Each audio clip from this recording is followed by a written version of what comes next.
The Guy Dawson Show is coming to you live from WCOBM.com, the World Center of Broadcast Media, and that was an excellent segment that we covered a lot of ground in that last segment, didn't we, Maxine? Victoria's Secret, credit, dating, the Angel Show. What's next? The variety that we have on this show, and relationship. Yep, romance and finance. Oh, yes. Yes. You know, in the finance, credit, it's a pretty wide spectrum. We've got different types of relationships. I get always husband and wives calling in, asking me, Max, my credit is not so hot, and neither is my wife's. Now, which one of us should fix our credit? And I'm kind of looking at both of them. Well, if yours is not so hot, hers is not so hot. Why are you asking her the question? You know, and I don't mean that in a, you know, I mean constructively. I mean, it's, and then the husband would put me on hold on a three-way and say, honey, this is Max, the credit lady. And then the wife would say, hi, credit lady, what do you think? And then they would ask each other, and they have their own conversation.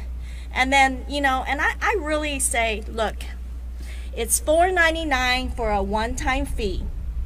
And that's what FES charges. And I always say, if your credit, do you think your credit that defines your job employment now, rents, opening a cell phone, insurance premiums, these days everything is defined by credit. So if you think $500 is not your worthwhile rebuilding yourself, rebuilding your credit, then my honest suggestion is don't do it. But if you want to improve the quality of your life, you should be doing that, because I think, you know, $500, I mean, hey, let's say probably they spent more than that triple times on New Year's or Christmas. Does that make sense? Yeah, right. You really have to look at it as an investment in your success in your overall life. Is you know that your credit is going to be a measuring stick for you to be able to achieve the things that you want to achieve in your life, and so making a minimal investment like that, like you said, $500. I mean, how many of us have spent it on shoes, trips, whatever? I mean, Starbucks. Yes. Really, I mean, it's just not very much money. I have a suggestion. Yes. Nancy, you can introduce yourself. I think because you were not on the first half show. Thank you. Thank you. Intro about so yourself. if the husband and wife don't agree on repairing their credit, then Max can send them to me. My name's Nancy Gabriel, and I'm a mediator. Mediation is an alternative way of resolving conflict without lawyers, without court, without litigation, and mediation can preserve a relationship, which is especially beneficial if the divorcing couple has children. Yeah, so you offer, you play the role of calmer heads, sometimes in situations where things aren't necessarily so calm. Absolutely, and I don't discourage conflict. I encourage resolution of conflict. And what I do is I listen and I ask questions and I help the parties in conflict to brainstorm so that they can come up with their own solution.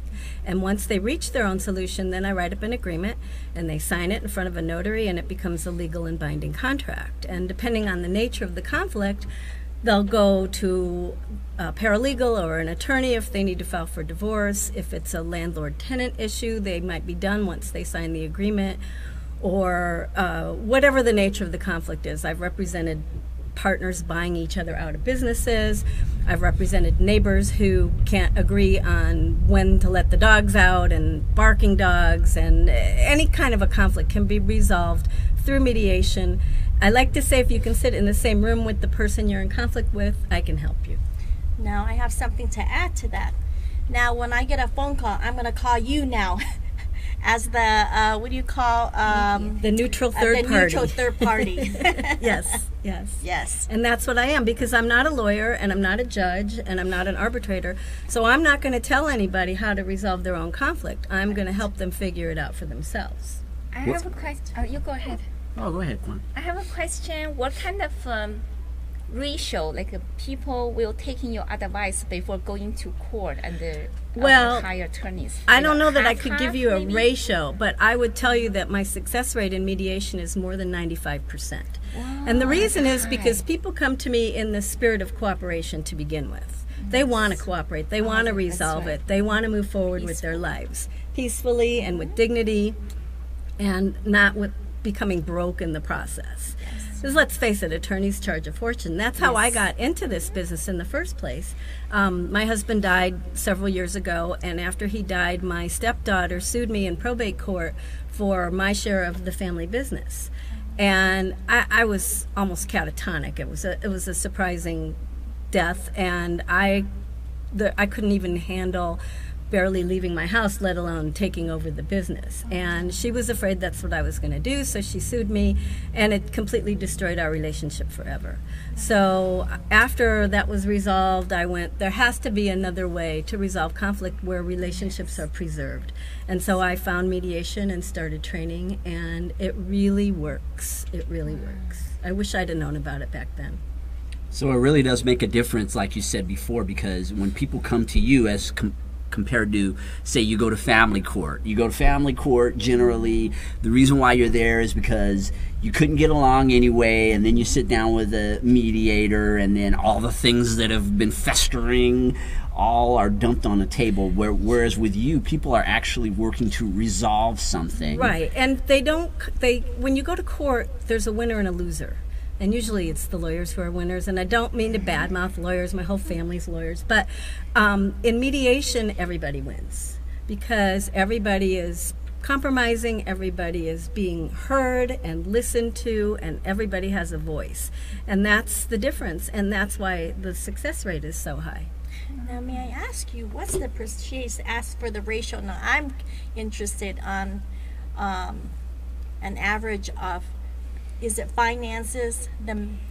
Well, you know, Nevada's a no-fault. We're talking about divorce here, or are you talking about conflict in general? Conflict in general. Conflict in general is largely due to money. Yes. Largely due to money. Yes. Divorce, not always. And because Nevada is a no-fault divorce state, I don't ask, why are you getting a divorce? If they want to tell me, or if it comes out in conversation, that's one thing.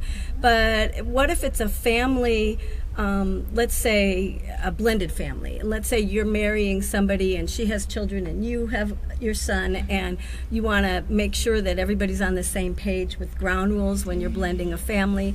So that's not something that's adversarial. It's more heading off the conflict before it actually starts. And that's another way that mediation can help. Yes. Yeah, that's a good way to look at it, is not that you always have to be in conflict resolution. You can be in conflict avoidance. Prevention. With certain things that you do in advance of the conflict. Right, right. This is, I'm sorry. And that's the same thing when it comes to credit, is you can prevent yourself getting into we'll talk about that probably in the next after break, is the garnishment area. And you know, like in relationships, like I value what she's saying, and I get it because I work in the credit, and it's just, you can avoid a lot of things. You can avoid a lot of things, and a lot of discomfort, and a lot of expense. Yes. If you are smart about it, and you consult with people who can help you. And it doesn't mean that you're weak if you admit that you have an issue. It just means that you might need a brain that's been trained in a different way than yours. Yes, and we're human. And we're human. That's right. Absolutely. Yeah, I agree with you. Mediations, everybody win-win. For the time you spend, the money you involve, get involved with attorney, go to court, hate each other, and the testimony in the court in front of everybody, public, your private life is all had is too much loss, and damages can be made. And it's a matter of public record if it's in court. In mediation, everything is confidential. So if you're applying for a job, a prospective employer might look and see whether you were involved in a nasty divorce, or if you were sued by your landlord. Whereas in mediation, they can't find that out because it's all confidential. This is another big win Win-win. Big situation. win. Yes. Yeah, when I first met Nancy, I thought, what an interesting business. And we're going to go to a short commercial break, and I want you to come back and talk more about some of the specific type of situations. You don't have to mention names of things, but I think some of the viewers would really enjoy seeing some of the things that you've mediated, hearing you talk about some of those. Okay, be glad to. We will be back in a few minutes after a short break. Very